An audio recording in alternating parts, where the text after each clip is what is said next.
$14. $14. $12. $27. I don't want to exaggerate. $27. $14.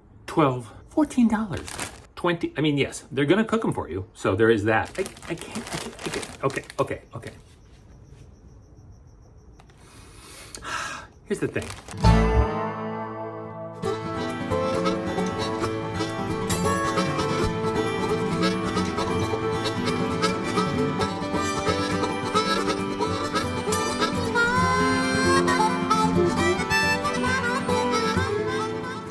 Okay, so maybe I'm a little worked up, but I'm gonna give you a couple tips, just a couple little tiny things that'll go a long way into helping you enjoy yourself while you're in Vegas, gambling like a madman. I'm gonna show you this close up here. See this here? This isn't the real bag I got in Las Vegas, by the way. This is the bag I got for the purpose of this video. See that bag? Now you should be able to see a date and their price. And usually the price is a little less. This has $5.89, I think, yeah. I got it for less. I got it like for $4.99. That's kind of how that's how it works.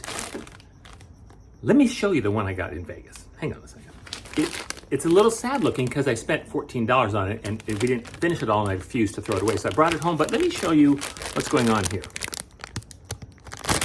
There's no price there, which means they have to specially order their bags of chips from the factory and tell them to leave the price stamp off so they can charge whatever the fuck they want.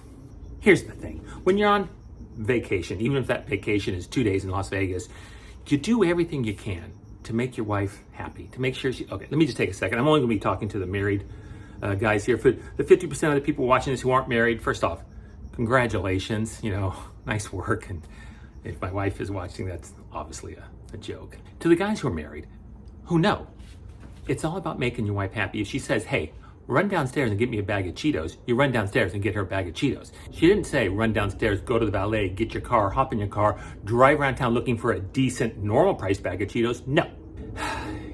Here's the deal, and this breaks my heart a little bit. I used to look at the people come into Vegas and they'd have like bags of like groceries and beer, and I just was like, that's so sad. You're here trying to relax and have fun, and you went shopping beforehand. And now we have to do that. So that's the fix. That's what you got to do. It sucks, but you got to bring some snacks to your room, or otherwise, oh, no, $14, $12, $12. Everybody must start their day with coffee. What are you gonna do? You're hungover, it's early, you need your coffee. Guy says $12, you go, okay, you just give it to him. Here's what you do. Everybody knows you get free drinks in Vegas when you gamble. You're playing some blackjack, you're playing some slots, a girl comes over, you get a beer. Ooh, it's great, it's fun, it's free.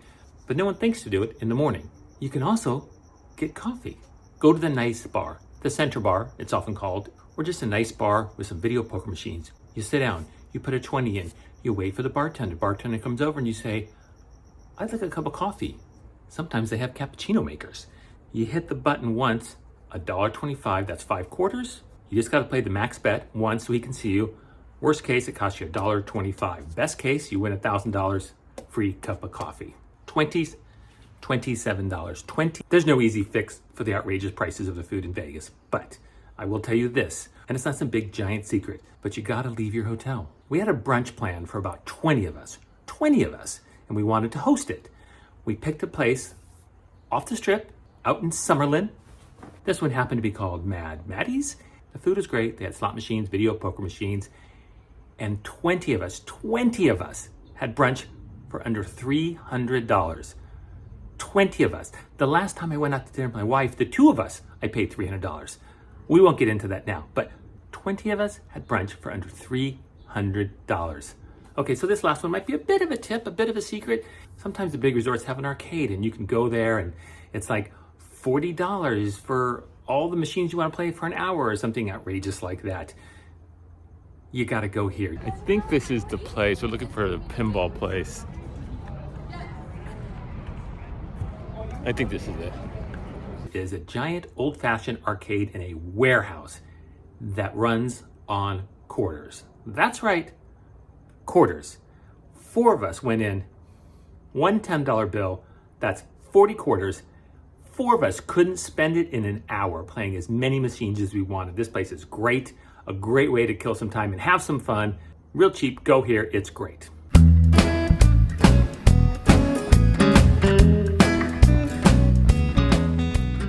There is one hand that I somehow forgot to include in my last vlog from Vegas. I love this hand. I think you'll see why very soon. I will tell you straight out, I don't bluff enough. In fact, here's a pro tip. If you find yourself at a table playing with me, fold. I mean it. I don't bluff enough. So when I shove that stack out there, watch out. Except. Every dog has his day. Remember? That's right, Tony. Every dog has his day. So, small blind, my stack is about 350. A player in middle to late position limps. The button limps. It's back on me. Okay. What do I already know? Well, I know that no one has a premium. No one at this table has slow played a premium all night long. So I make it 15 middle position calls and the button calls. Now what do I know? I know that neither of these players are trapping. No one has trapped pre-flop with a monster hand all night long. Maybe small pairs, weak aces, shitty connectors, somewhere in that range.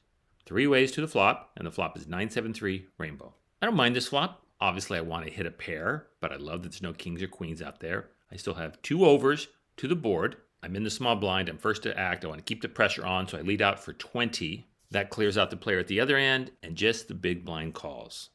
Now we're heads up. Now what do I know? Well, I think he folds all his air balls. So, he could definitely have a straight draw, right? If he played something like 6-8, 6-8 suited looks nice. That's my favorite hand, 6-8 suited. 8-10, he plays that hand. Or maybe he's got 7-8, so he's got middle pair, right? Something in that range. But for some reason, my spidey senses are saying small pair. So heads up to the turn with just under 100 in the pot, and the turn pairs the 9. Okay. I check it over to him. I know I could keep my foot on the gas here, but if I have an overpair, if I have aces, kings, or queens on a paired turn, I am often going to check it over to him and kind of go into a check call mode. So I check it over to him, and he checks it right back to me. Now what do I know? I don't think he ever checks back a 9 here, like if he played something like 8-9, right? He's way too straightforward for that.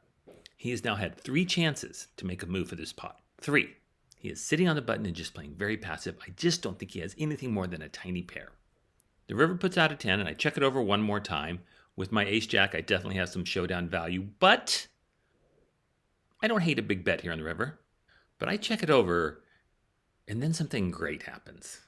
He goes into the tank in a big way, and he is tortured. Like, this decision is killing him. Like he knows he needs to do something. He's just got to find the guts to do it. At one point, he literally almost kind of like almost checked and then stops. And I'm like, okay, here's the thing. There is no way he is acting. There's no way. If he is acting, we are talking about Academy Award time. Like, just. And the Oscar goes to Cuba Gooding Jr. and Jerry Maguire. Everybody involved with the movie, I love you! Put him up there with the all-time greats. After a solid minute of this, he digs deep and he bets 35. Now what do I know? I know that my ace high is no good. I know he has a small pair, and for some reason, he's turned his hand into a bluff. And I know that if I find a bluff here, it will work. If I just shove all in, though, that feels weak, right? I got to find the right amount. What would I bet for value? So I settle on about, I think it's about 125 to big stack of red with the green on top. Pause. And it works.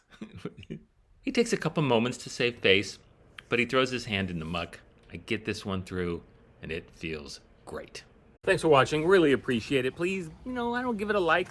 Subscribe. All right, I'm heading out to play some 5-5. Did I mention subscribe? Yeah, subscribe. Heading out to play some 5-5. And next Friday, another great one. Thank you very much.